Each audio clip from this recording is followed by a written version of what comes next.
প্রচন্ড রাগেও আপনারা আপনাদের স্ত্রীদেরকে এই দুইটা কথা কখনো বলবেন না। আপনার যদি রাগে আপনার মাথা ফেটে যায়, মনে চায় যে আপনার নিজের মাথা নিজের যদি আপনার মনে চায় নিজের কপাল নিজে বাড়ি ভাঙি, তারপরে আপনার স্ত্রীদেরকে কখনো এই দুইটা কথা বলবেন না। আপনার রাগ হোক যাই হোক না কেন, কোন দুইটা কথা বলবেন না? এক নম্বরে, আপনি রাগের মাথা আপনার স্ত্রীদেরকে আপনি কখনো বলবেন না যে তুমি আমার ঘর থেকে বের হয়ে যাও, তুমি আমার ঘরে থাকার দরকার নাই, তোমাকে আমি বের করে দেবো। এই ধরনের কথা কখনো বলবেন না। কারণ একটা স্ত্রী যখন আপনার ঘরে আছে, তার সমস্ত কিছু, বাবা মা আত্মীয় স্বজন বন্ধু বান্ধব সব কিছু ছেড়ে আপনার কাছে আসে। সে আপনাকে পুরা দুনিয়া মনে করে, তাকে আর কোনো কিছুই লাগে না, সব কিছুই আপনাকে সে মনে করে, আপনাকে নিয়ে সুখ, আপনাকে নিয়ে শান্তি, এরকম সব কিছু মনে করে।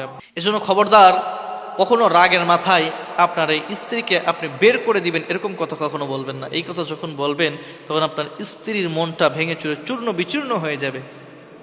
সে চিন্তা করবে আমি এর জন্য এত কিছু করছি, যার জন্য আমি আমার সংসার ছেড়েছি, ঘর ছেড়েছি, সব কিছু বিলীন করে দিয়েছি, যার জন্য আজকে সে আমাকে ঘর থেকে বের হতে বলে।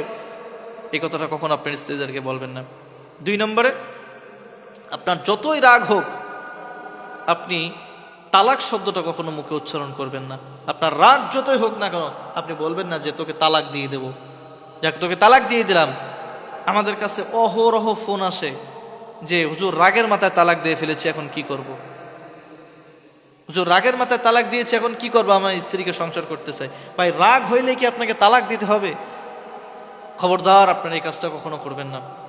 যতই রাগ হোক, আপনারা কখনো তালাক শব্দ উচ্চারণ করবেন না আপনার স্ত্রীদেরকে।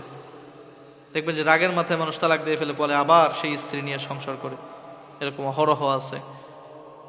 প্রিয় ভাই আমার, এই কাজটা কখনো আপনারা করবেন না। আপনার রাগে যতই রাগ হোক না কেন, দুইটা কাজ কখনো করবেন না। তাকে ঘর থেকে বের হয়ে যেতে বলবেন না এবং তালাক তাকে কখনো দিবেন না।